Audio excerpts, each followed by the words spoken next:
श्रीरामचन्द्र कृपालु भज मन हरण भव भय दारुणं नवकञ्जलोचन कञ्जमुख करकञ्ज पद कञ्जारुणं श्रीराम श्रीराम श्रीराम श्रीराम कंदर्प गणित अमित छवि नवनील मीरद सुंदरं पटपीतमानहु तडित त्रुचि शुचि नौमि जनकसुतावरं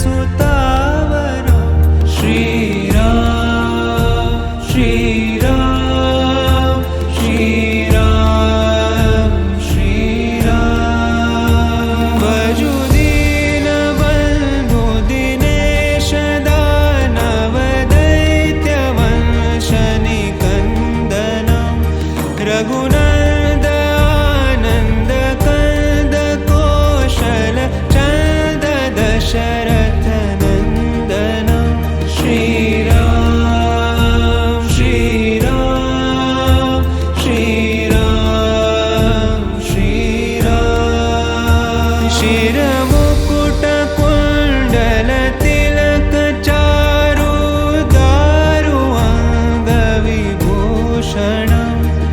आजानुभुज शर चापधर सङ्ग्रामचित खर दूषणं श्रीराम श्रीराम श्रीराम श्रीराम इति वदति तुलसीदास शङ्कर शेषमुनि मनरञ्जनं मम हृदयिकञ्जनिवास कुरु कामादिखलदल गञ्जनं श्रीराम श्रीराम श्रीराम श्रीराम श्रीराम श्रीराम श्रीराम श्रीराम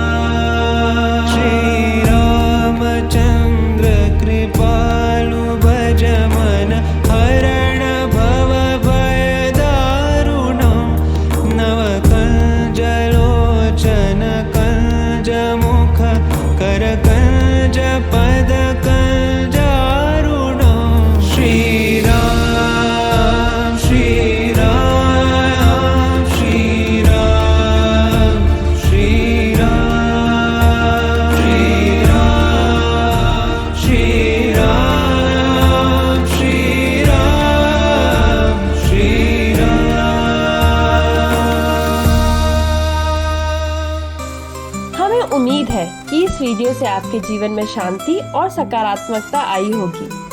अगर आपको यह वीडियो पसंद आया है तो हमें प्रोत्साहन देने के लिए लाइक, शेयर और सब्सक्राइब ज़रूर करें।